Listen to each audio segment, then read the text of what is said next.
All right. All right, man. Joining me now, I have my buddy, my boy, skinny man now, Greg Panelli, owner, founder of the Panelli Passing Academy, QB extraordinaire, QB trainer, QB god, QB, better QB coach than he was player. My Hey, What's up, my hey, guy Croc? listen, it didn't occur to me till I was on the way over here getting ready to, and I was like, okay, how am I going to introduce him? And I just thought about it, like, man, I've known Greg for 12 years now. Yeah, 12 years. And It's when I been a first long met time. Greg, I never thought we would kind of be doing the things that we're doing now. We'll kind of get into that, but I was kind of fresh off of robbing stores and like all kind of crazy stuff. Me and Donald. But don't put me into that. That was you. Yeah, no, Donald just getting out of jail and stuff, and we decided to go to MJC to turn our lives around. And I met you there. You were great the whole time, and I enjoyed picking you off in practice. But the cool thing, I think, like First probably of all, like stop it. Don't spread this blasphemy right now. listen. The folks don't need to hear that. I think that probably like the best moment that I had. So Greg and I, we went to school together at Modesto Junior College. And that was when I first got back into playing football after being out 3 years. So I was 21 years old at this time. And Greg's swag was terrible. And I would always let him know that his swag on the field was terrible. And then one day, and this was probably like the highlight of my junior college career, like the best moment ever. He came out to practice and was just swagged out. He changed his helmet. He had a tinted visor on. Like he had the dark cleats or the dark socks, because he used to always wear like these dark socks with white cleats. And I'd be like, dude, that's terrible. But one day he just came to practice and was like decked out. And I was like, that was probably like my highlight of my junior college career, seeing you. Oh man, it was something every day. It was something new every day. And I remember, and the reason I did the white cleats, so I did the black Nike Vapor cleats from like 2003, 2002 or something like that. They had like the black within the white wave coming up the side. Yeah. And they looked like soccer cleat bobs. And I forget what they were called, but they were one of the first Vapors they had. And I remember against Delta College, my first year playing, I ended up getting hurt wearing those cleats. And ironically, never mind, I'm not even going to say it for future reference. I'm just going to leave him out of it. But ironically, I ended up getting hurt. And then game 4 in 2008, we were playing Sacramento City. Actually, Akeem Hicks we were playing against him. He was the number one player. Hakeem Nicks, defensive lineman for the Chicago Bears. Yes. He was the number one player in the country. LSU was there at the time. Everybody was watching him. But it rained that day. And I had some Nike cleats, and I needed to go get the adjustable ones because the grass in Modesto obviously was longer. So I needed to get some adjustable cleats. So I went down the street, and they had these white and blue Adidas cleats with the screw-in bottoms on them. And that was one of the only pair there that were our colors. And I definitely wasn't going to get all black. Even though that would have made you proud, I wasn't getting all black. And we were supposed to wear all black. Coach Young wanted us to wear all black. I got the white cleats, and I showed up. And I remember Coach Young saying, if we lose tonight, you are never going to wear those cleats in front of me again. And I swear, I thought about it. We ended up beating Sac City. And we went undefeated the rest of the season wearing those white cleats. I wasn't supposed to be wearing them, but I wore the white cleats because the team thing is supposed to be wearing the dark cleats. I wore the white cleats, and it stood out like a sore thumb with the black crew socks and terrible. with the white numbers. So then the rest of the year and then going into next year, I said, screw it. We haven't lost a game, so I'm just going to wear these into next year. And sure enough, that's why I had the white cleats. So there's the story behind it. I know you want to see me in some all black Nike Vapors with some wristbands around the ankles too, and wristbands up here and doing that whole deal. But no, I didn't do it. My swag has definitely changed a little bit over the last couple of years. You got skinny and then started acting brand new. I'm seeing you out there with the clean shoes on, and like you got like the baseball shades on while training the quarterbacks with the Buffalo Bills pullover and stuff. I'm like, dude, like where did this Greg come from? And then like when I saw you get skinny, I'm like, that's what it is. He got skinny and he just started acting brand new. Oh man, the confidence. No, these kids come out these days. A lot of these kids, it's different now. Like back in high school, it was, and I'm going to date a lot of people. Some of the followers might understand, but it was like, what brands were Echo, Fat Farm. Everybody was wearing baggy jeans, right? And then there was Yeah. like Abercrombie and American Eagle was big, and Aeropostale was big. So there's like those major brands, right? Now I see all these guys that wear like there's Off-White. Kids are wearing Off-White sweaters to the sessions, and I'm like, what in the heck is going on? Like, where? Like, my parents would have never bought me a $250 hoodie Right. back in the day. Like, no chance whatsoever. Like, go to Ross and find it if you want that. Like, there was no way I was getting that. And then so some of these kids come out, and I gotta let them know that I might be 31 years old, but I definitely got more drip than most of the kids. I'll tell you that. And I gotta let them know that specifically.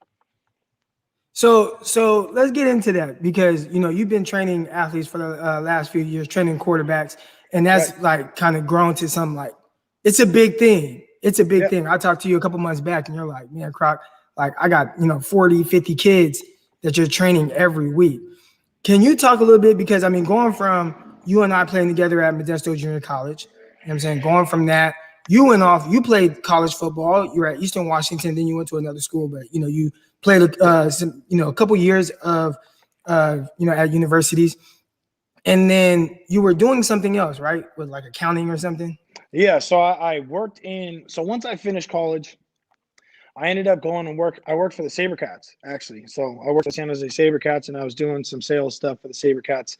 But right when I got done with school, I shot out some emails on LinkedIn or LinkedIn messages or whatever it may be, and I messaged the San Jose State athletic director, or the assistant athletic director at the time. Now she's running the show there, and she had basically, and this was a shot in the dark. I never expected to get responses. Obviously, I know how busy they are, but she responded, told me to stop by the university, went to San Jose State, and she showed me around the whole athletic department, which was like, that was a huge blessing for somebody who's 22 years old that just graduated college. She introduced me to everybody, whether it was marketing, sales, the operations guy, everybody around the university. So I am super appreciative. And her name is Marie, and she's now, I believe she's running the show there at San Jose State, but she took me around, and I ended up meeting a guy named Matt Harper, who was the director of ticketing at San Jose State. Matt Harper, I don't know if it's the receiver same. coach Matt Harper? No. Oh, Different okay. Matt Harper. No, different Matt Harper. So I ended up meeting a different Matt Harper. Okay, so as I'm working for the SaberCats, they didn't have anything available at San Jose State at the time.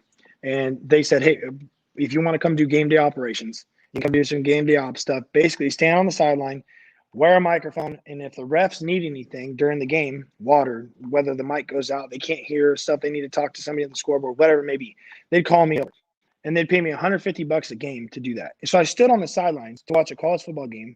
Never once did I talk to the refs in the 7 home games, and got paid $150 to stand and walk around the sidelines and watch college football. So during that, I met Matt Harper, who ended up getting the job at University of Oregon. So he calls me up one day and wants to have lunch and offer me the job to go to the University of Oregon to work for Duck Chucks, which was doing season tickets for football, baseball, basketball, single ticket, single game, like marketing packages, things like that. Ended up meeting my wife. She ended up getting my cell phone number, ironically, from my mom, and then she gives me shoots me a text or something like that. And then she flies up there. And once I met her in person, I never met her in person. She flew up there. I met her in person. Then I knew right away I was going to have to probably leave the University of Oregon and come back home if I wanted to be with her. So I left sports as a whole, and it ended up working out. Went and worked for a company called ADP. We did payroll, workers' comp for small businesses, and they do large businesses as well. Did that for a couple of years. I worked in finance thereafter. We did construction finance for about 3 years. And during that time, I started getting the itch to do some football stuff, and Instagram training was kind of taking off.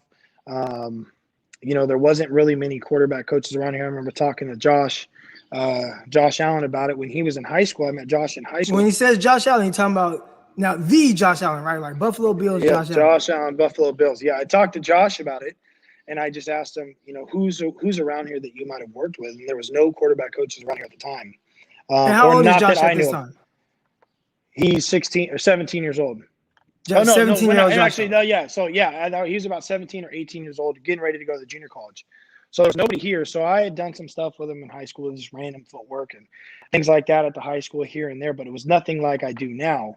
It was just kind of like what I learned in college. Here, I'm going to help you out. And then a couple of years later, fast forward, he's at Wyoming, and that's when I really got things cranking. Right before he ended up leaving for the draft, a year before he left for the draft, that's kind of when I really got the ball rolling with this thing. Started the business on the side, had about 2 quarterbacks at first. Then those 2 quarterbacks turned into 5, and then 10. And Facebook and Instagram started growing a little bit. And then month 6 of doing this, I ended up quitting my job in finance. And I said, screw it, I'm going to run with this thing. And I had about 18 to 20 quarterbacks at the time, but it was picking up. And the way that it was picking up, I said, screw it. I made a leap of faith. And then, things were bad. Hold on. We can't skip out, because I think this is like a pivotal moment in like kind of where you have gotten to this day. And when you talk about leap of faith, because you had a really good job, you had a really good paying job. When you and I talked about this, you were telling me about how, you had just bought a home, you had a new kid on the way, and this wasn't like anything that was just guaranteed. Like, you figured obviously you were going to put your all into it, but you gave up a good paying job, right. Good paying job.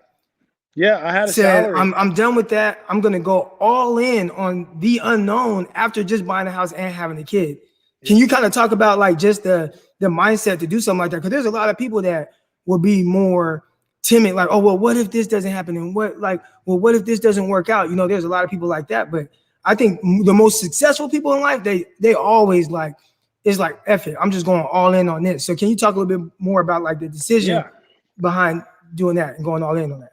Yeah, no, I thought long and hard about it. And obviously my wife at the time, she didn't say it, but I know she was nervous as all hell about this. It was a big leap. Like, this is what I had done for the last however many years we were together, and I was working and had a salary and things were good. And she did real estate at the time.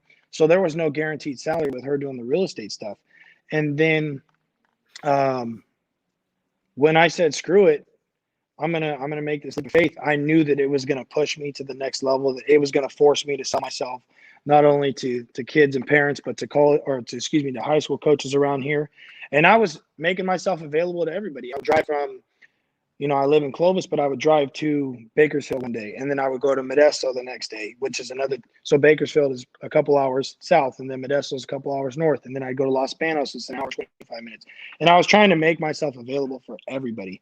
And through doing that, parents started talking and started picking up here and there. But, there was some dark times through it all. Right when I started, or about halfway through me starting, my wife decides, what, I'm not going to do the real estate thing anymore.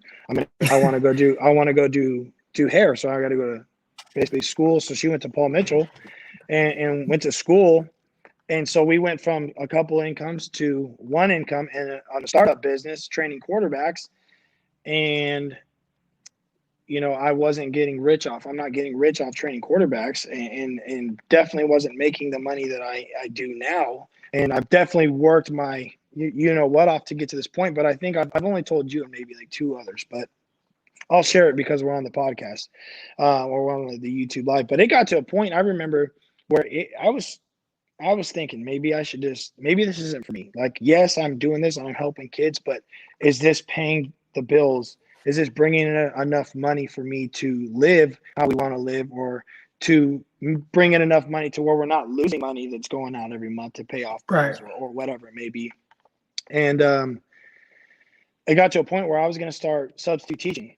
And right at about that time, I remember I never asked anybody for help. Like, it got to the point where I was close. Like, I was going to reach out to my parents or reach out to my father-in-law or somebody, it may be, and say, hey, I might need some help. Like, things are good, but they're just not great with the business, and we're on one income type thing. But being a prideful thing, like, I never wanted to do that. I remember, I think I told you, so I looked at my bank account one day and I was like, I saw $90 in there or something like that. And I'm talking $90 with a mortgage, a new baby. My wife's relying on me. We got to feed, everything's paid, but we had $90 in the bank account. And I'm like, oh my gosh, like, this is not good. Like, I got to figure out something else. Like, I'm going to have to go work at Dick's Sporting Goods or something, just in the meantime, like something to do part-time to bring in extra money while my wife is finishing school. But seeing that number, that might $90 to some people might be like, that's the world to them.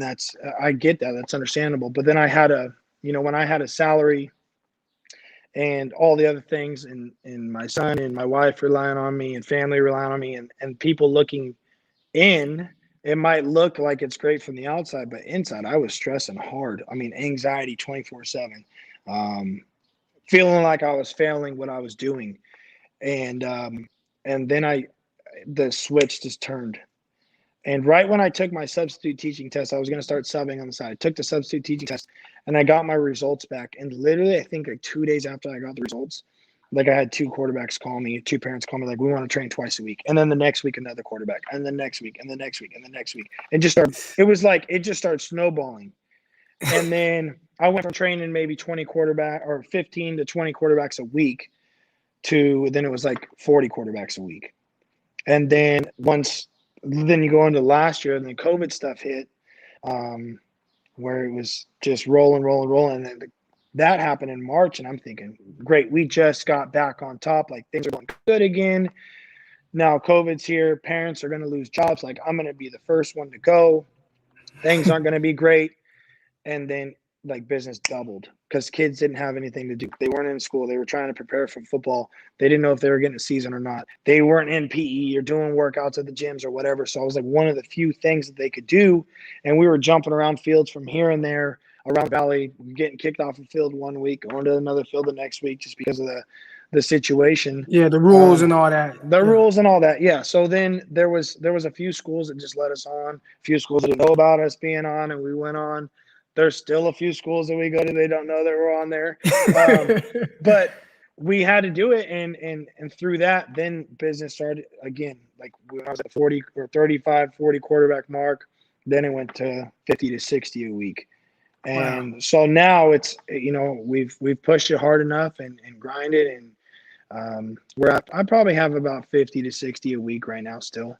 And that's it's probably as close as I'd want to get to maxing out before. Obviously, I bring somebody like on full-time type of thing. But I do have somebody that helps me out. Thomas Romero is one of my assistants. He's in Modesto. He helps me out. He's been out there for a couple of years with his brother. His brother John was one of my quarterbacks and ended up getting a scholarship, Division II scholarship. Sorry if you hear traffic. I'm standing next to the windows here. So you're good. He got a Division II scholarship, and Thomas has been out there with me side by side and my hip, listening to everything I'm telling quarterbacks the last couple of years. And finally, we had a talk, about 6-7 months ago, and I said, hey, I'm going to need your help. I need you to help me with the receivers. I need you to help me with the quarterbacks. Keep an extra eye on our group sessions, and he's been a blessing to me. So he's been a huge help. He can talk the same language that I'm talking. He looks at the same things that I'm looking at. So, if somebody's been at your hip for a couple of years, obviously, if they're paying attention, you'd expect them to be able to do those things. And that's exactly what he does. So he's been a huge help too. So transitioning, right? And we kind of talked about how it kind of started to take off, and you met young Josh Allen, and you talked about his transition, going to university. I saw the email, you posted the email about you sending universities, hey, this is Josh Allen, these are his measurables, everything. You sent that out to a bunch of universities, and you said one university responded? There was, one school responded. I'm not going to put on blast because I don't know where their coaches are these days. I don't want to get anybody fired, God forbid. But out of all the schools, so I sent it out. Like, I remember meeting Josh and his parents, and he was a junior in high school. My brother-in-law, Dominic, is best friends with Josh and Jason. And then my father-in-law, who just passed last year, unfortunately, was best friends with Joel, Josh's dad. Growing up, they grew up together in each other's weddings. So I came around and told his parents, hey, let me help you out. Obviously, he's got talent and the size that it takes. He was at a small school like myself, and I said, probably he's going to have to go the JC route, which a lot of parents, as they look at JC like, it's like really, it truly is like the last chance Utah. Like, that's the last thing we want to do is go to the JC, And in reality, JC football is, I'm not taking a shot at any small universities, but there's a lot of JCs out there that would put a hurting on some smaller universities for sure. As you Right. know, we played a lot of talent at JC, and it's a great opportunity. The coaching there was some of the best I ever had. But I told him you might have to go that route. And through that, I obviously sent his huddle tape out. He threw for like 3,300 yards or something. I forget the And that's a exact good stats. amount of yards. 30 It's not like touchdowns. Yeah, and he had grades too, and he had size. And one school replied and said, "Hey, we'll send it off to the offensive coordinator," and I never heard anything back from it. The rest of them, nobody replied. And unfortunately, I have those emails still, or a portion of them. You know, some of them got deleted because they're so damn old. But I have a portion of those emails that I've kept or screenshotted or whatever it may be. And I remember like just firing them off. Like I look back at them like when I posted it a couple months ago, and I like see all the typos and the stupid crap that I put in there. Like I was a 22-year-old kid at the time, yeah, a 23-year-old just trying to kid, help just this. trying to help him out. Yeah, like I saw something in him, like you can definitely play, you can definitely throw with the best of them. Like I've been there at the Division I level, and I've seen Division I kids through training when I was at a quarterback coach, but I knew he had it, and through it all, not much traction. So he ends up going to Reedley College, and he didn't even start the first 4 games there. I think it was the first 3 or 4 games or 5 games, and ends up getting his chance, and then he lit it up. And the Wyoming and one other school, I think, were looking at him. Wyoming offers him, and he decides to go to the first school that gives him some love. So with Josh Allen going to Wyoming, I mean, you know, I'm pretty sure even that was kind of a bit of a culture shock, even though he's from, you know, Central Valley, California, which is a little more country. Little country. Yeah. So you know, going to Wyoming, and I'm pretty sure like the weather and stuff is different out there, and like him just being this big California kid. Did he ever talk to you about like the transition, like just going there and being there for, because he played what, 3 years here? Yeah, so he got hurt. Man, he played 2015. We got married. My wife and I got married, and I remember we were on our honeymoon, and Josh's mom would text me. He ended up breaking his collarbone or his clavicle. He broke his collarbone, and he was trying to run over a safety or something like that from one of the Michigan schools. I forget what it was. I think it was Michigan schools, one of those schools. And he tries to run over safety, breaks his collarbone, out for the season, then goes back the next year and lights it up. So after that, I remember, you know, talking to him, picked him up at the airport after the BYU game, and I remember there was a lot of traction, a lot of talk about him, and he was trying to figure out if he was going to go or not. And I remember his coach was probably going to come out and talk to his parents about the decision. And then through it all, they decided that him going back was going to be the best decision for him.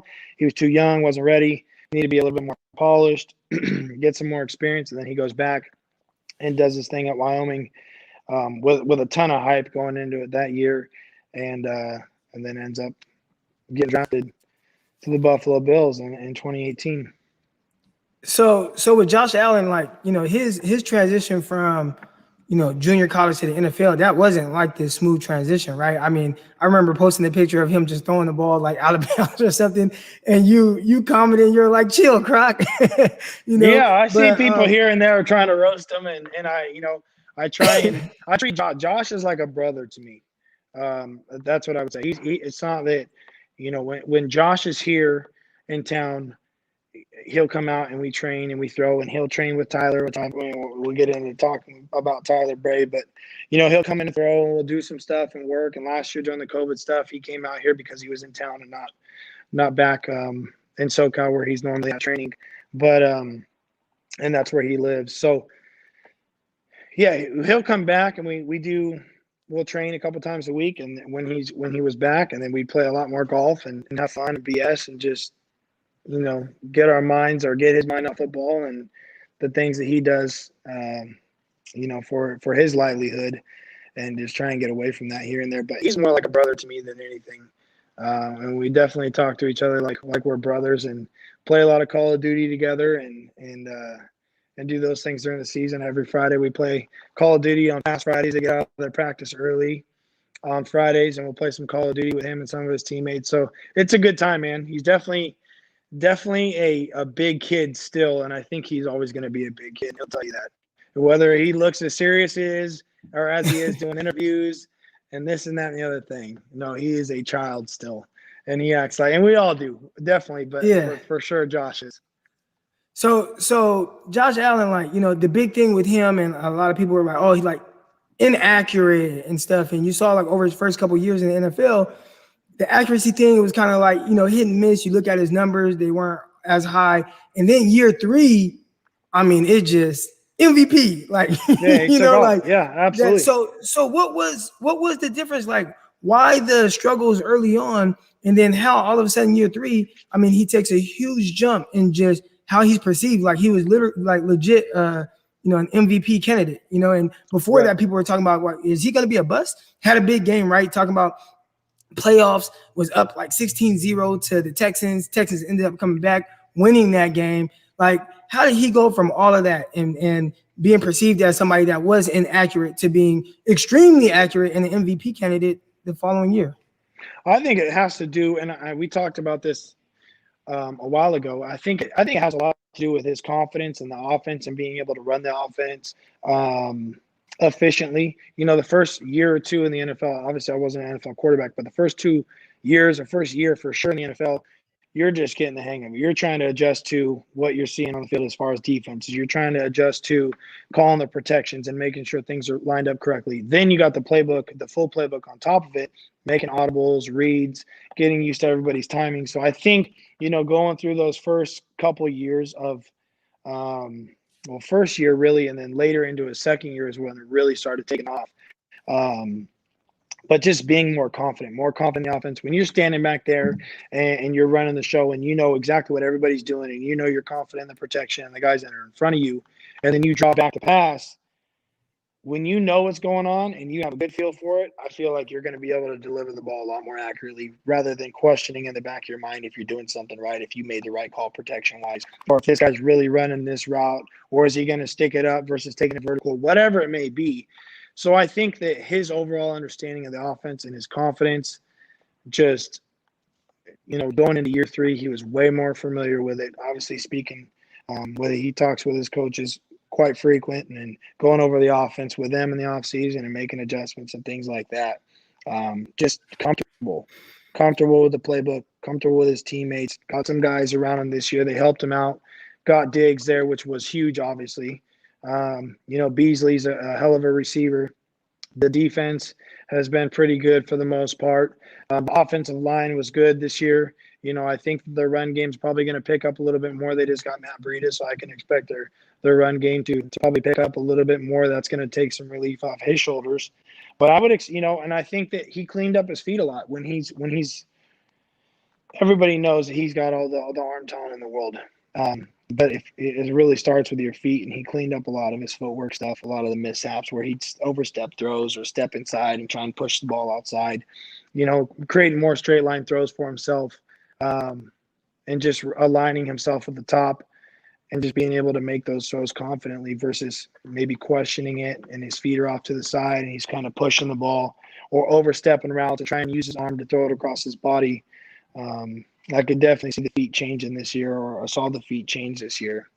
And in turn, you watch his accuracy go through the roof. Yeah, and that's a big thing, right? And we'll get into some of the prospects that are coming out this year, but like a lot of people, they're so worried about somebody like maybe having all the talent in the world, but then maybe having, some accuracy issues and things like that. Or like if you were, a fan of a team and you're hoping that they draft a guy, would you be weary of taking the guy that might have some of these accuracy issues? Or are you looking at it like, oh man, like that's fixable if they just, buy into their training and work on, those certain things? I think it is. I think to an extent, for the most part, it's fixable. I think you got to reel it in a little bit and look at the smaller things that they're doing at the top of their drops, how they set their feet. Are they pushing off their toes? Do they pop up on their front leg? Do they step too wide and give up their hips or their shoulders too soon? Are they creating those straight line throws or those alleyways to throw down? Are they releasing the ball and snapping it too much at the top where they're breaking their wrist too soon and it's wobbling on them or it's sailing, or do they get their wrists underneath them? There's so many things that I think are fixable that could help guys throw more confidently, that, it's the little things that you can do in the off season. But then also understanding, that's the biggest thing with the rookies, is like, understanding the offense. Like, you get a freshman quarterback in college. Yes, they're ballers most of the time. If they're going to play, they're a baller, right? But how much of that offense are they given? Like, you look at Jimmy G, and I know there's probably a lot of Niners folks out here that are watching. I'm a Niner guy too. But if you watch Jimmy G, his first 6 games, he was money, right? Now, how much of the offense was Jimmy G given year 1 to year 2 to year 3, and now going, or is it year 4 now? I think he's going into, Yeah. or year 4. Whatever. I can't even keep track. But Nah, it's like he's he going into. So it's been, he played that half a year 2017, and then he had 2018, 19, 18 20, got hurt. and now Yeah, 18 got hurt, 19, then 20 got hurt, then now 2021. So I think with those things, you look at his feet sometimes, where I watch his feet at the top, and there might be balls across the middle, and he gets it done a lot of the times, but I think he robs himself of some velocity sometimes, or he'll take away some of his velocity because maybe his front foot flies open. Now he's got the knee brace going, right? So how much does he really want to step into throws now with guys at his feet? So, and that's another thing too, is how much can you step into throws when there's guys at your feet or somebody in front of you that's going down? You got to be able to create power with your shoulders and, really flash that front shoulder, coil up, and get the ball out. And he seems to do a good job at it. But then when you extend it over 20 yards, 30 yards, that's where I think the feet become very efficient in how you load up the back foot and drive that ball. If you're stepping and flying open too soon, the front shoulder flies open too soon, now your arm has to take over. I don't necessarily think, at least I haven't seen it, and I got love for Jimmy G, but I haven't seen it where he can throw cross body across the field with his arm and get that thing 45, 50 yards down the field, like some of these younger studs that you see with Mahomes and Josh and Kyler Murray and even Russell Wilson. Obviously, Aaron Rodgers is the best at doing it. There's plenty of other guys in the NFL that can do it, but I think that's the one thing about Jimmy G that I think he can improve on is getting his feet aligned a little bit more at the top and being able to drive that ball with more confidence, because he set himself up the right way and he's now stepping into throws and being able to drive it. So basically what you're saying is he has a weak ass arm and he better have his feet right. I would say that he is very efficient under 25 yards. And then you start to get downfield throws, and I think he gets tapped out some of the time. But I'm not going on record saying it and knocking Jimmy G on the Croc Talk TV. I'm not doing that because I got love for Jimmy G. And I think that Jimmy G is one of those guys that should have a Super Bowl ring, and I think most people would agree that he should have a Super Bowl ring. And it wasn't necessarily his fault that the Niners ended up losing the Super Bowl, but there was some throws in the game where I think that he could have maybe helped himself out a little bit more by getting his feet into throws. Yeah. So we've talked a lot about your work with Josh Allen and some of the things where he's improved it, take his game to the next level. You also work with Tyler Bray a lot, and I mean now this is a guy that's been in the league for 8 years. You've been working with him for the last couple of years. How did that relationship kind of come about? Yeah, so Tyler's a local kid. He's a Valley kid. He went to Elite 11 back in the day. I say back in the day was 10, 12 years, 11 years ago, something like that. Not many offers. Another kid, under-recruited. Big kid, 6'6", big arm, and goes to Elite 11, tears it up. Lights it up with all these big-time guys around. Ends up getting an offer from Lane Kiffin, goes to Tennessee. Then he's actually partnered up with Athletic Performance. That's the training facility that I'm at here, and I do a lot of my quarterback training. And we're here in Clovis, and Tyler Bray has been training here for a while. So I got connected with Tyler probably almost 3 years ago now, and I was on field training some of the college guys. Marcus McMarion was one of them where I was training the college guys at Fresno State, and Tyler was out there. And obviously we had seen each other at the facility, but never really got anything formal. And I just told him, hey, if you want to start coming out, let's get some work in. And then really at the later that year or later into that summer, was it 2018, we kind of started doing some stuff, or 2019.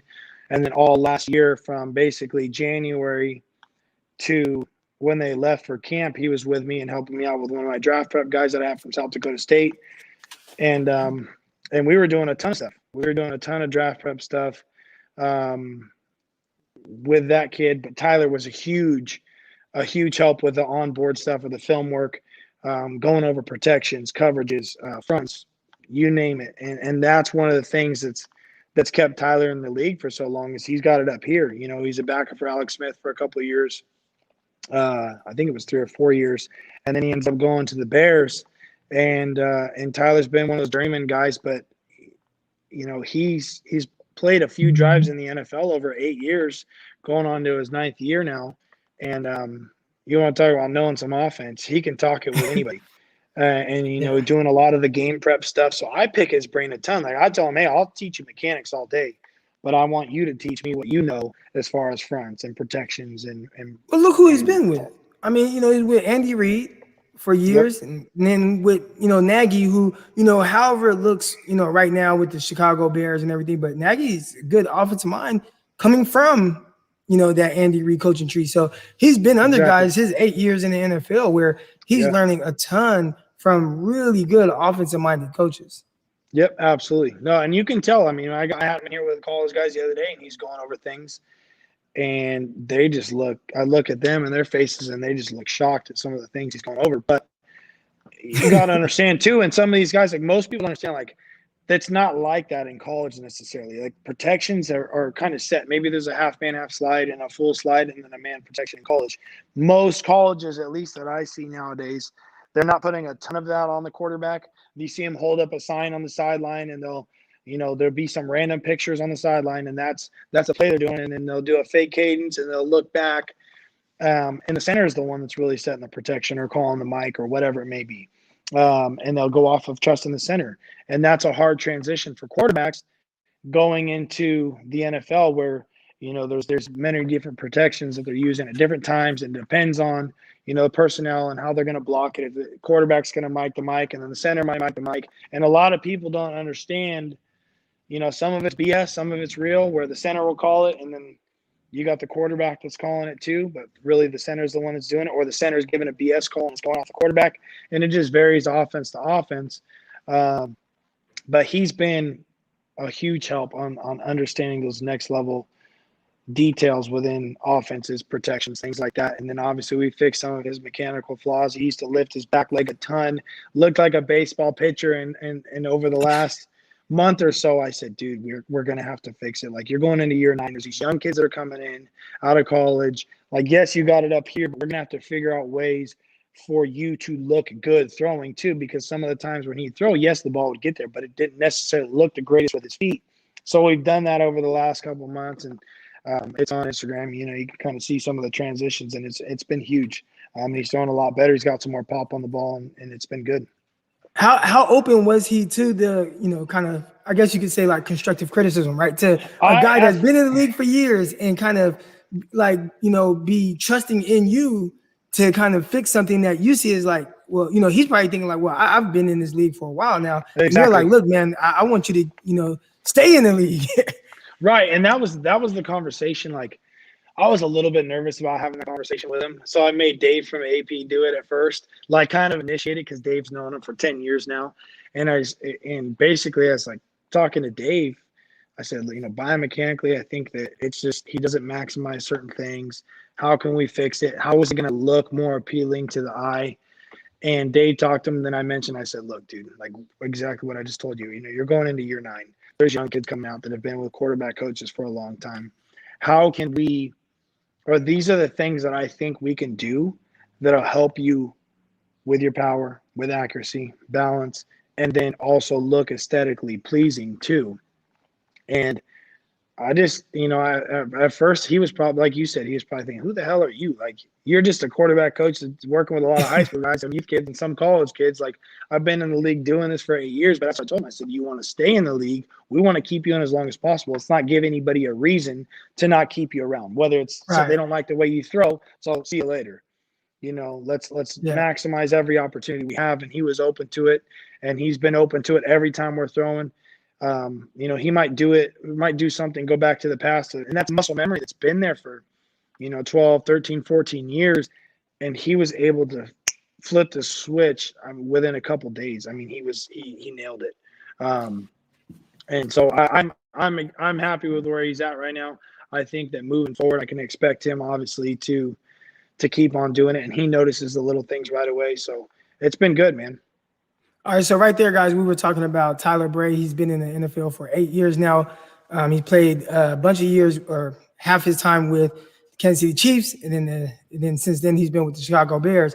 You kind of talked about something. Now I want to get into this and start transitioning into some of these draft prospects that are coming out this year, and kind of your opinion on guys, and just kind of like get your expertise on these things. And the first guy I want to talk about, well, before I ask about this guy, I want to ask you a question about something.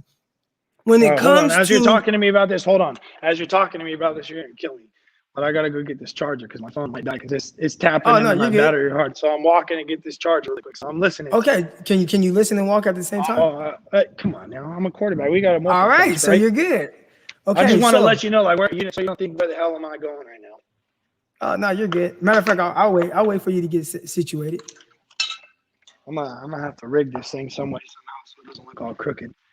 This is me being back in the valley here. So you've moved on to bigger and better things, Croc. I'm still stuck here in the valley. We got to make things work. Bigger and better things. Do you see where I'm in? Do you see that flag right behind me? What hand is it? Where are you at the gym right now? Yeah, I'm at the gym. I'm actually building. I'm in the process right now. We're about to sign off on this. I'm building a 12,000 square foot sports performance training facility out here. Are you really? Yeah. Well, there you go. That's awesome, man. Congratulations. It's going down. I'll have you out here to work with these quarterbacks. They need it big time. When I say they have nobody, Greg, when I say they have nobody, they got nobody.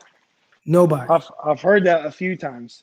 It's the craziest thing I've ever seen. Matter of fact, you doing your thing there in the Central Valley. If you ever wanted to move to a place like, I don't know, Monticello, Arkansas, you would become like whatever you are now, and you're doing very well for yourself.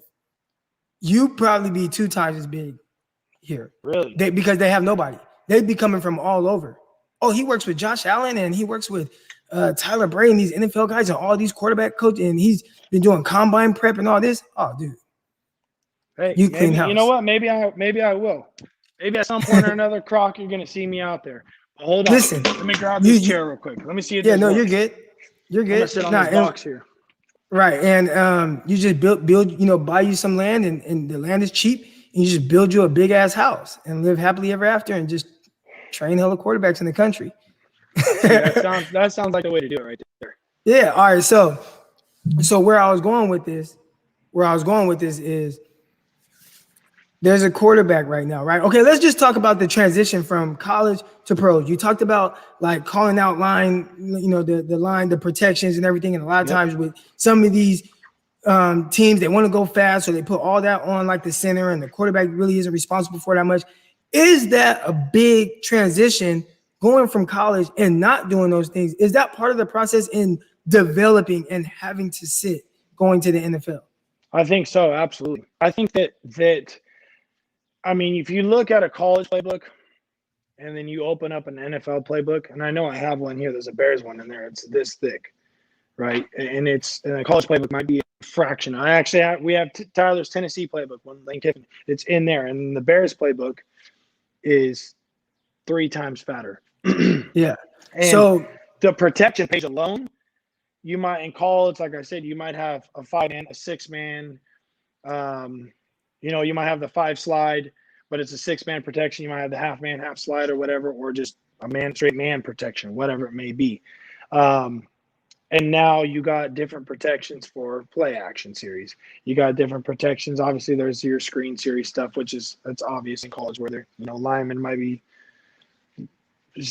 blocking for a second and getting out or whatever it may be. But, you look at like the West Coast, like there's the 2-jet protection, there's 3-jet protection. Then you got there's the rockets and the lasers, and the thing is the terminology.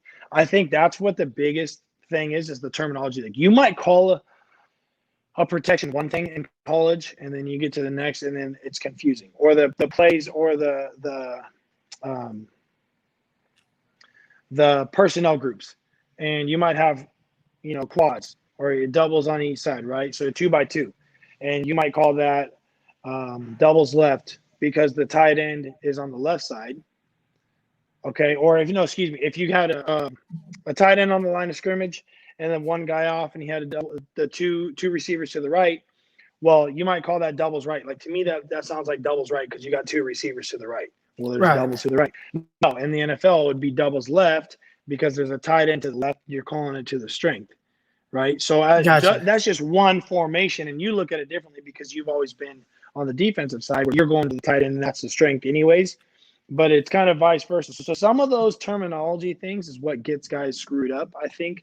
And then also the protections, like I said, it's set for some of these college guys already. You go up, you call the play, especially in these no-huddle offenses, where it's like the protection is what it is, and you get up to the line of scrimmage and boom, boom, boom. Now you're literally just going through it. You might call the protection right away, and you're trying to go so fast that you're not even screwed with it. Like the center and the guards are basically making calls to the right side or the left side or whatever it may be, and they're rolling with it. And as a quarterback, your responsibility is, okay, is that two high safeties, middle field open, or is middle field close? Yeah. And I'm going from there. That's all I got to worry about is the secondary. And when you got to run the offense in the NFL, now it's the full thing.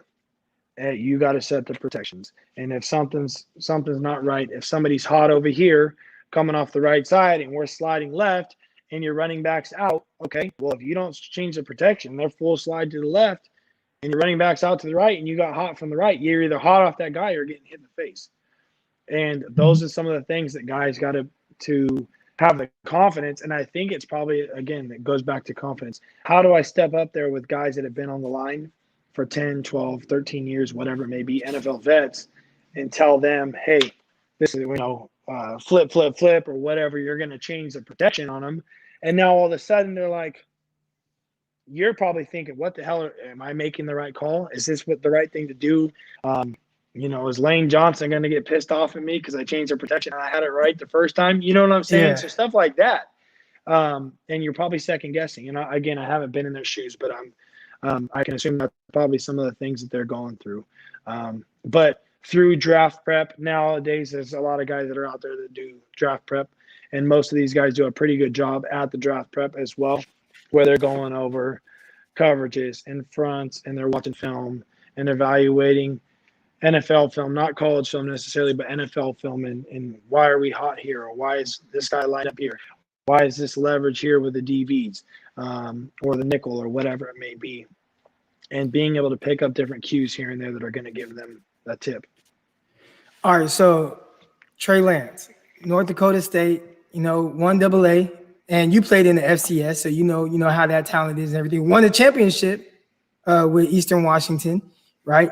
Now, yep. Trey Lance, from everything that they say, obviously he's only played 17 games. Played 17 games in college. Right. He's coming out. Now they went undefeated, won a national title, only threw one interception in that time. Obviously, we see the talent, right? The big arm, the ability, yep. The athleticism, all of those things that you really like. But the biggest knock on him is, he's inexperienced. He has a lack of experience. Didn't play at a higher level. And he's going to have to sit and develop for 1 to 2 years. But North Dakota State, from everything that you hear, they actually put a lot on his shoulders from making him be in charge of getting them in the right play, calling out all the, the line assignments and adjustments and all those type of things. He was actually the one responsible for those things. He's one of the few guys that actually huddled up and had to call a play in the huddle. And they said that the plays are like lengthy plays. So he's calling the lengthy plays in the huddle, breaking the huddle, getting to line scrimmage, playing under center, doing the line assignments and adjustments and all those type of things. Do you think that would make him any more or less pro ready? Even though he's only played 17 games, which is the same as Mac Jones, but he's only played 17 games in college? No, I think that would definitely help. But, that's one of the bigger transitions when guys come and they're here doing draft prep stuff or they're coming in off season and you have them take snaps under center and right away they're like, what? Like I even in high school, I was never under center. And in college, they weren't under center. And hardly anybody is in college, it seems like, anymore. That's a transition. You spend a couple of days taking snaps under center, as basic as that is. Or getting into a huddle and learning how to look at guys in the face and be confident and tell them to play in the huddle. Or you got a lengthy name and being able to spit that out to somebody confidently and hear it in the earpiece and do that. But yeah, when they're changing protections at the line in college, that's given somebody a huge advantage that's done it before, because now he's seen it. He's seen some of those cues that he's supposed to look for, whether somebody stepped up here and they're hot, or they look like they're going to be hot, or the safety rolls down, where before, yeah, the safety rolls down, but as a quarterback that has protection set for him, he's not even looking necessarily for the blitz. Like, yes, the blitz is coming. He knows it's coming, but he doesn't have to set the protection of that blitz, because maybe the guard's picking it up, or the tackle's tapping the guard, and now he knows he's getting it, or the running back's going to pick it up. I think that would make him more ready than some. Now, obviously, the game experience. You look like you're shocked. Well, that's what I was saying. I mean, because I've been saying, like, he actually, like, in comparison, because, okay, Justin Fields. I love Justin Fields. I love his ability, his upside, and everything. But I even said it right before we came on here, and I was like, I'm going to refer to my buddy, and I'm going to ask him this question, but I'm saying Trey Lance is, I've said he's more pro-ready than even Justin Fields, in the sense of people saying, well, this guy is going to have to sit for 2 years, but no, Justin Fields can come in and play right away. I'm like, dude, I think there's a bigger learning curve for Justin Fields ahead than there is for Trey Lance, who has played in that style of offense. That's more especially what the 49ers do. Right. And I agree with you. I think that they're both ready. I think that they're both great athletes. You look at this year's quarterback class, and it's pretty stacked. I think this is probably going to be one of the first years, if it happens, where there's going to be 4 quarterbacks drafted in a row, or it could potentially happen. And I think Josh's class was very similar, where he had Rosen and Darnold and Baker. I know I'm forgetting somebody. Himself. Yeah, Lamar Jackson. Jackson. Lamar Jackson got pushed out, but was still a first-round guy. But those guys all went, I think, within the top 10. I think we did Rosen go number 10 that year. Yeah, I think he did, something like that. So they're all in the top 10, but 4 in a row. That'd be pretty crazy, and we'll see what happens. Obviously, the talk around the Niners and who they're going to get. I don't know what's going to happen with that. I'm very curious. But I think that Justin Fields, if people turn on the tape and watch Trey Lance do his thing, if people turn on the tape and watch Justin Fields, people turn on the tape and watch Zach Wilson and Trevor Lawrence, they're all ballers. They're all ballers in their own right. Mac Jones, I'm going to forget Mac Jones, and I'm going to be crucified for forgetting him right there. But they all They all do things. So to add to that real quick, they all do their thing, right? You talked about these guys. They're all ballers, right? They all have their things that they're doing well and stuff. Do you think, and we'll kind of get to each guy individually before we get you out of here, right? But do you think that there's a little bit of over-analyzing when it comes to quarterbacks coming out now, especially for maybe a lot of guys that aren't qualified to do the overanalyzing? Well, right? Everybody's the coach from the couch, right? Or the analyst from the couch. And it's easy to be that guy. Like, it's easy to make opinions. Oh, well, Mac Jones is my favorite because he played at Alabama and they won all these games. Well, that's fine. But does he do things as good as some of the other guys that didn't necessarily? I mean, you look at Josh, prime example. He went to Wyoming, right? Well, he didn't play as good as talent as this guy. Well, there's some of the best quarterbacks ever play in college that have gone on and didn't necessarily do the greatest. And we talked about that before, where I remember guys like Brady Quinn. Brady Quinn balled out in college. Colt McCoy balled out in college. Tim Tebow was a baller in college. There's it's every year. There's tons of guys that are ballers in college. They go and end up maybe on a team that doesn't even need a quarterback, that needs way more help around the quarterback position in order to succeed. But they get thrown into the fire and expect that one guy or 2 guys are going to turn around the whole franchise, and it's not necessarily the case. But I think that if you watch all of them, they obviously do do good things in their own right. You're going to ask me who my favorite is, and I'll talk about. I don't necessarily have a favorite overall favorite on who I would take if I was going to draft. It would be tough if you're besides. I think that Trevor Lawrence is going to be the number 1 guy this year. Obviously, I think everybody has figured that one out. But then you go thereafter with the next 4 top dudes. It's pretty tight. They all do really good things. I think they all have some comparable arm talent too. With Trey Lance, Wilson, and Fields, I think that their arm talent is probably a little bit more superior than Mac Jones. But then Mac Jones does some really good things, plays in a more of a pro-style offense that has some under center stuff, obviously, as well. But I don't want to jump the gun and get into something that's completely separate if Yeah, you well, have something else on the table.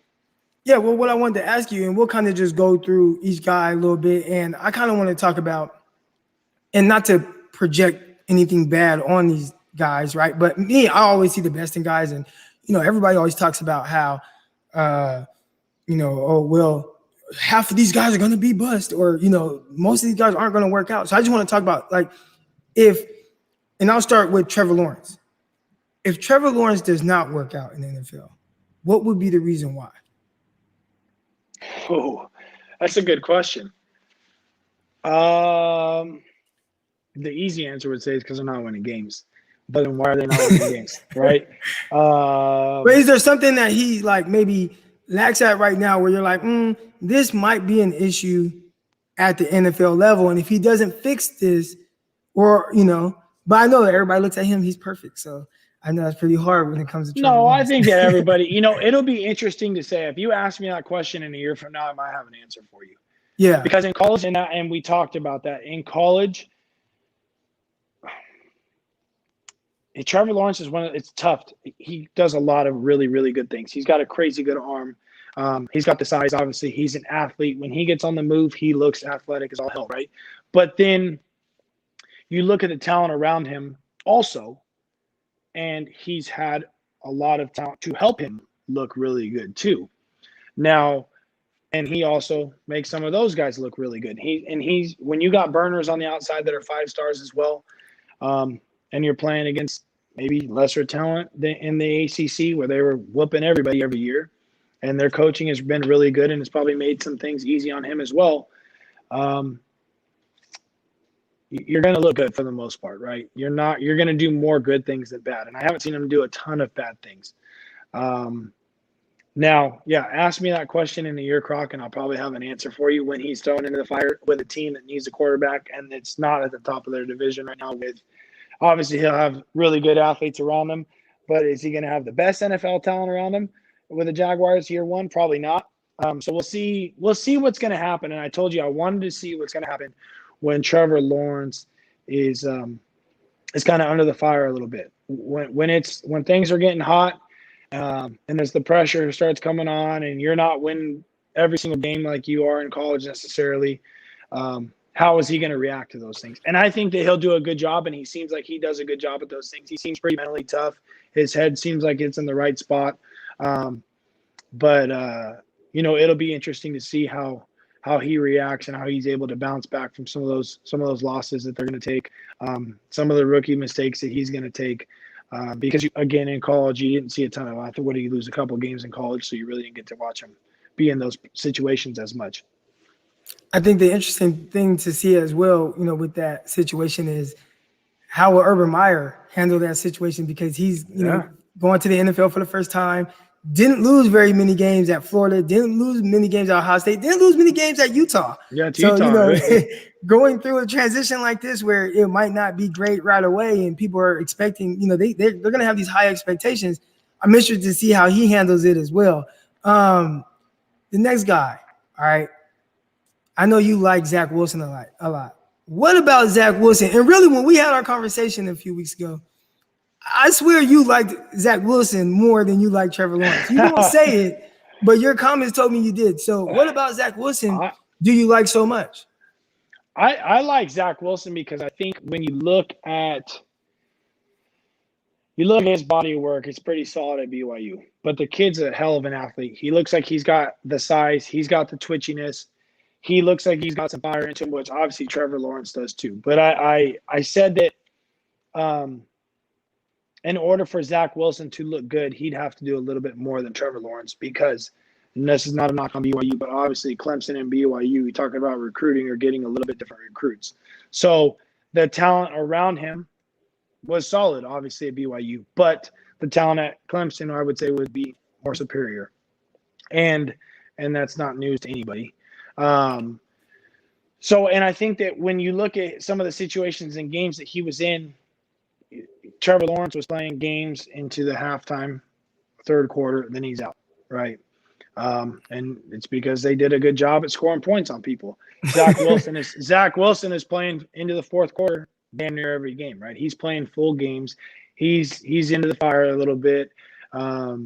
He's having to compete and be in those uncomfortable positions in the fourth quarter where there's a lot closer games.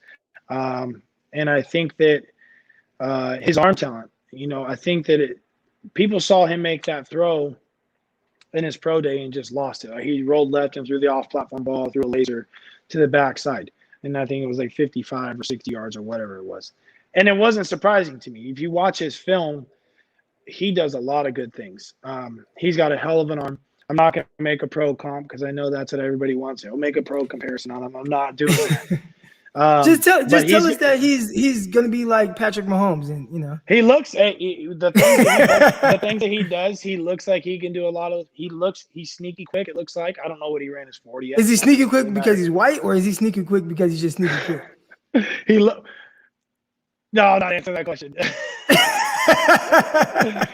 You almost have to talk. I'm not answering that question. No, but he looks and he looks distinctively fast, like as far as being twitchy. He can get in the pocket and out of the pocket rather quickly. He's fast twitch, and those are the types of guys that are going to be coming to the NFL until further notice. There's not really the Peyton Mannings, the Tyler Brays of the world anymore, where it's the big 6'6", 225, 230-pound quarterback that is dialing up guys. Yes, there will be those people, but now you're seeing that transition into a smaller, and I say smaller, Josh isn't small, but he's twitchy, but it's a more athletic type of build.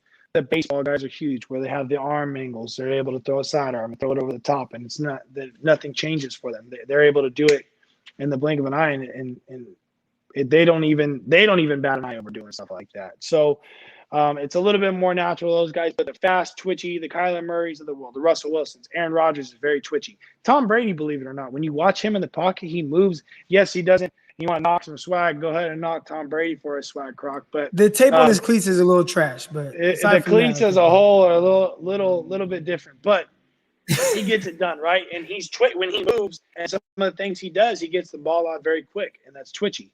Zach Wilson, he's very twitchy to me, and he's able to create plays with his feet. He can make any throw from any position, it looks like, with his arm and his body. So that's why I like him. I think that he's been under some pressure at BYU later into the third, fourth quarter of games, which I said, obviously, Trevor Lawrence, how many times was he playing full games? Now, could he do it? Obviously, yes, he could do it.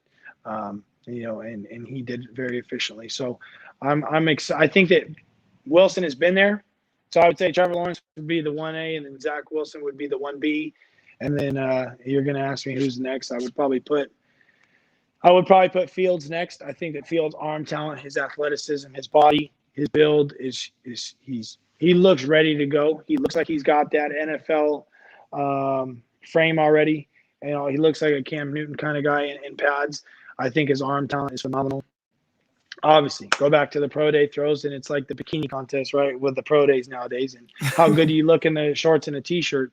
And he's out there ripping it 60 yards in front of Shanahan the other day. And people are like, holy crap. Well, I'm not surprised, obviously, because I see quarterbacks do it frequent, at the college or the pro levels or whatever it may be. Maybe not necessarily like that on the college guys, but he's got a hose. Yeah, he's definitely got a hose. He's got the feet. And, again, that twitchy guy. That whole class, for the most part, and I saw you tweet something about Mac Jones running or something like that with his 40 or something. I don't even know what the heck it was, but most of the guys in this class, and as the quarterbacks moving forward again, are going to be twitchy dudes. They're going to be those fast on their feet, move quick in the pocket type of guys. And Justin Fields is the same way. And now the knock on Justin Fields is how much experience, how much was put on him. Does he process information quickly? We talked about that a few weeks back. Yeah, I'm not in his shoes. I've never been directly around Justin Fields, so I couldn't tell you whether Justin Fields is processing information, as good as some of the other guys. But from what it looked like play on the field, he plays confident. He makes throws confident in that. In what would he throw? 5 touchdowns, 6? Was it 5 touchdowns against Clemson? Whatever the hell it was.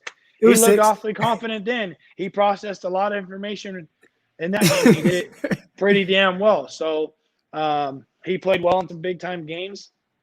So, again, I'd like to see most of the guys that are at the top of the draft, with the exception of Wilson, have excelled in college and were surrounded by phenomenal athletes.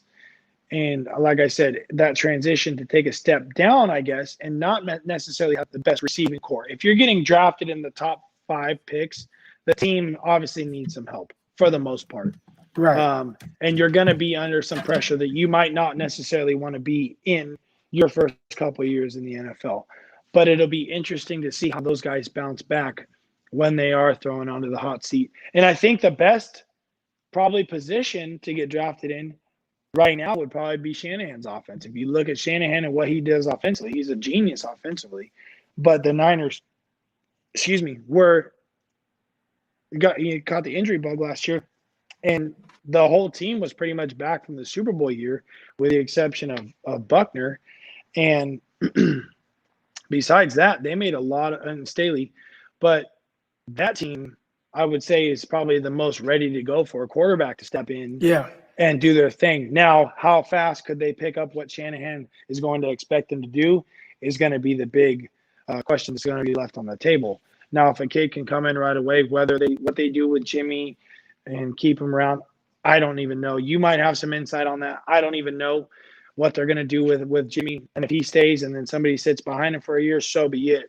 But Shanahan's offense and the way that the Niners are set up right now, I would assume if I was a quarterback, that's definitely where I would want to be going.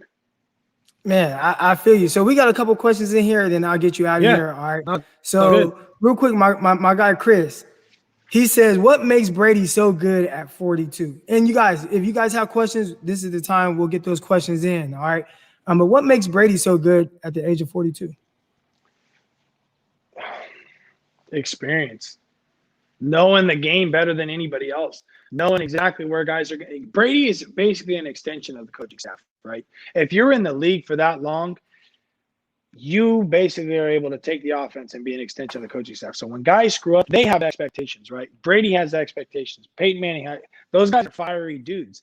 Like they know their passion is playing football. They expect to go. Tom Brady expects to go win a ring every year and practices and probably trains like that in the offseason. He's expecting, and that's why he's still playing. Like, does Tom Brady need the money? No. Does Tom Brady need more rings? Definitely not, right? But Right. He's training every year to go win another. And he expects to go win another. And having those expectations, and as a teammate of Tom Brady's, you're not going to last long if you can't hang with Tom Brady. If you don't have the same work ethic, if you're not going to study your playbooks and be ready to rock and roll, you're going to get exposed very quickly on the football field, especially playing with them. And he'll tell you, and he seems like the guy that's probably going to tell you, and as it should be, he's an extension of the coaching staff. But Tom Brady's been very efficient with his feet. If you watch his footwork in the pocket, it's very efficient. If you watch his mechanics, they're very clean. He's stable on a lot of throws. He doesn't need to go throw on the run because he reads defenses very well. He's picking people apart pre-snap. He knows where he's going with the ball. Might not be the sexiest thing in the world, but you get in the fourth quarter of the Super Bowl and Tom Brady's down with 3 minutes left, and we've all seen it over the last 15, 20 years. He gets in the Super Bowl, especially with the last 4 or 5 they've been in, and they're down, and he's got the ball in his hands. You're like, here we go. Yeah. Here comes the comeback. You already know it's coming. Yeah. Like, he's done it before. He's going to do it again. And it's not like, let's throw the long ball. What is he doing? He's running the West Coast offense all the way down the field. He got stop routes. He's got crossers. He's got Gronk running, over routes or climb routes, whatever it may be. And he's going 6 for 6 down the field, 7 for 7 down the field, and he's picking you apart. But Tom Brady's got it up here.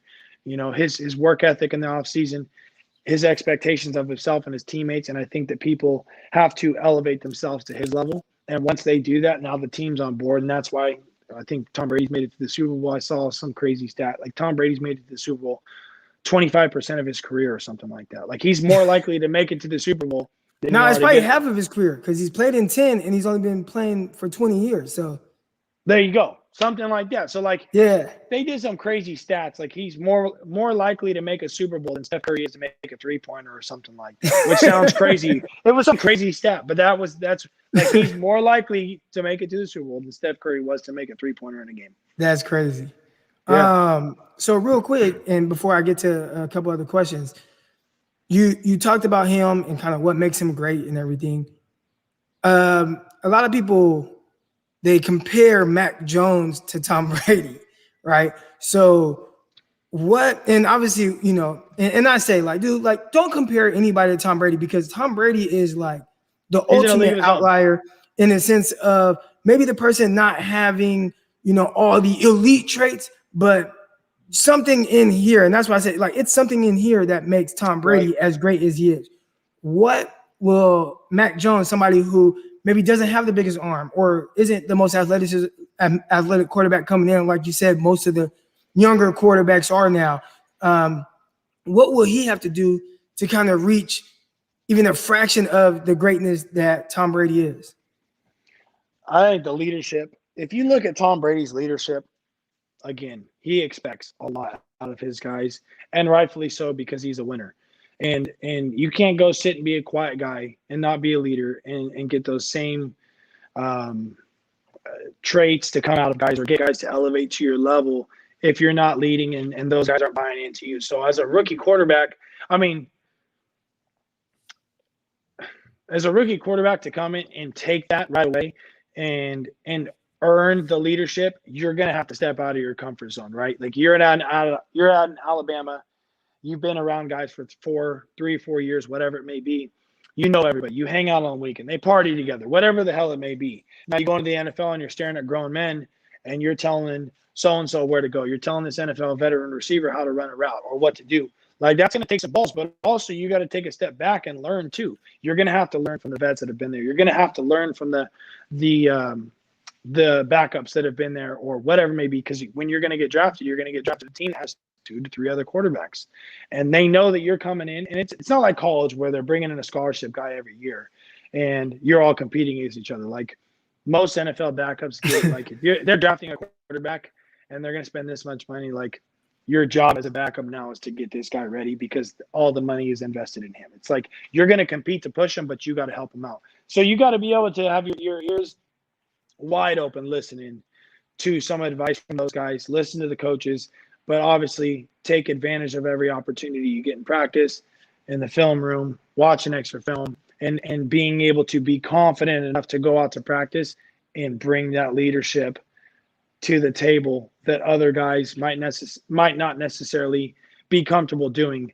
And somebody like Mac Jones is getting drafted, and it's going to get drafted in the top 10, is probably going to have to do that very quickly into the NFL, with the exception of maybe the Niners if they keep Jimmy G around. But the other teams, he's going to have to probably step in and do that right away. Would you draft Mac Jones at 3? I would not, for the equity that the Niners gave up. Okay, that makes sense. I would not, and it's hard to say. I mean, would you take a quarterback at 3 with that much equity, or would you rather have gone after an NFL veteran that's done it year after year, and you know exactly what you're going to be getting in the NFL, and offer somebody else 2 first-rounders and the comp pick as well? To me, it's all about like what's the payoff with that, and that's my thing. What's the payoff with Mac Jones, or what could the payoff be with these other 2 guys who I'm about to ask you about, Trey Lance and Justin Fields? So, if the NFL were to prefer Trey Lance over Justin Fields, what would be the reason why? Considering their experience and like the competition that they played against. Like, what would make a team? What's reasons? Yeah, well, like what would team prefer? Okay, so I think that somebody, and to me, that's more of an easy answer. I think that teams would. Well, maybe it's not an easy answer, but I think for off the top of my head, that teams would prefer Justin Fields maybe over a Trey Lance because Justin Fields played in the Big Ten. He played at a higher level than Trey Lance. Now, Carson Wentz played at the same school, right? North Dakota State has been balling out for years. They've won like 9 national titles in the last, 11 years or whatever it may be. So given the fact that he played in the Big Ten, I think would give him an edge. I think if you look at their body, like their physical, obviously their body, they're both similar. Justin Fields looks a little bit more like a Cam Newton type of guy, and Trey Lance looks a little bit more lengthy. I think that they can both run. I think they both do a lot of good things, but I think the level of competition would probably give the edge to Justin Fields because he played in the Big Ten. And maybe some NFL teams would say, hey, he's a little bit more ready because he played a little bit more games against higher competition. Yeah, but if a team were to say we prefer Trey Lance over Fields, what would be the reasons for that? I think, like you said earlier, because he was used to running a pro-style offense where he was making those decisions at the line of scrimmage. He's changing protection at the line of scrimmage. Maybe the verbiage was very similar. More responsibility is put onto the quarterback, and the information processing is put more onto the quarterback versus Justin Fields. And again, I don't know how it's set up at Ohio State, where if he's having to change the protections or how obviously he's identifying coverages, but how fast he's able to process that information. Is it a check towards the sideline type of deal, which I don't believe obviously Ohio State did that, but that would be the difference, I think, on Ohio State did do that. They did check the sideline. Yeah. Okay, so there you go. So, right, it's a check-in on the sidelines. Okay, yeah, it looks good, run it. Where North Dakota State might call a play, and in Trey Lance's head, he might have 2 or 3 more plays that he can change it to, and it's his responsibility to do so, versus looking onto the field, okay, this is what the defense is giving us. I'm going to check, I might give my count wide 80, and then I check, and then they're going to change it. No, they're going to hold up a sign and then change it, and then the coach calls it for you.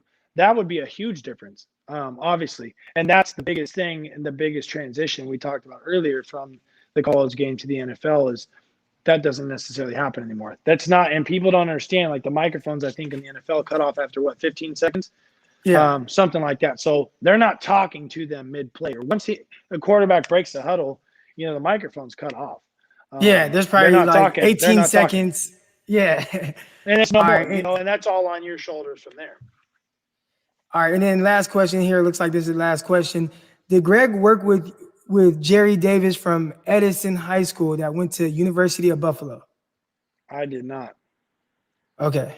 Didn't know. I don't know. I'm not sure who that is. I don't know. Is that Edison High School? Stockton? Maybe Fresno. Maybe Edison and Fresno. Oh, Fresno. I'm guessing. No, I didn't. They did have a guy. I apologize for not knowing. They did have a guy. My senior year, I played them in the passing tournament, Edison and Fresno. Well, actually, remember, I lived in Fresno my freshman year of high school, so I went to Sunnyside High School. But my senior year, we played against Edison in the 7-on-7 tournament. And, I went to OK. We had, all the white dudes and stuff. But we had some, core black dudes. And the white dudes, they were scared. Man. I'm like, why are you guys scared of these dudes? Because, the Edison dudes from Fresno, they had tattoos. They had the boys. 7, 8 D1 guys. So they beat us. And I was like, if we play them again, I'm just going to put the team on my back. And we played them again in the playoffs. And they had all these dudes. I mean, this dude, Johnny Sears, he's going to Michigan. Their quarterback was going to Washington State. I mean, dudes just all over the place, like super talented. And I said, I'm putting the team on my back, and we beat them. We beat them. I don't know how, but they're ballers. They were DBU for a while around here. Tony Perry was the DB guy, the DB guru stuff. That's kind of where that all came from, obviously. But they had DBs there was who did they have? Tim McDonald. They had Tim McDonald, yeah. Well, they had Tim McDonald as a coach. He was my defensive back coach when I was with the New York Jets. The Jets, so, and I think that was him. Played there. Yeah, TJ and Tevin both played there. And then they had Rob Golden, who played for the Steelers. And then they had Cliff Harris, who went to the University of Oregon and went back crazy. Well, he was on the Jets with me. Oh, man, so – Cliff Harris, yeah. So I don't know how much I'm able to say on Croc Talk, but no, he was a different cat. He was on the Jets with me when I first got there. Interesting dude. I saw him weigh in, so he's about 5'11". I watched him weigh in at 155 pounds. Right. I was gonna say he wasn't very big. Hit 315 like it was nothing multiple times. Craziest thing I've ever seen. Like just hitting 315 like it's nothing. And I was so confused. Like they were all on the same high school team together. They were balling. I'm not sure if all 3 of them were Army All-Americans, but all 3 of them. And then Tevin ended up going there after. Their younger brother went to UCLA and they went to Eastern Washington. But they were all ballers. And Edison's always kind of been known for the defensive backs for sure. Yeah, man. But shoot, Greg, man, I appreciate you coming on. Yes, I appreciate everybody that tuned in, man. Thank you so much. You dropped a ton of knowledge. I'm going to be chopping this up and posting different videos and everything. Yeah. Definitely going to try to piece together things and make it look like you said that Zach Wilson is better than Trevor Lawrence. I think you want. You know what? Let's stop. I'm gonna ask you, who's the best quarterback in this draft? And don't say Trevor Lawrence. If you had to take one guy, if you're the Niners at number 3, and the remaining 4 are sitting there for the Niners, folks, who is it? Justin Fields. You're taking Justin Fields over Wilson and Trey Lance. And why? Yes. I just like everything about him. Like, I just like the competitor that he is. I just see it on the film. Like, I like things that I can feel, like, you know what I'm saying? And I see him take shots, his leadership ability.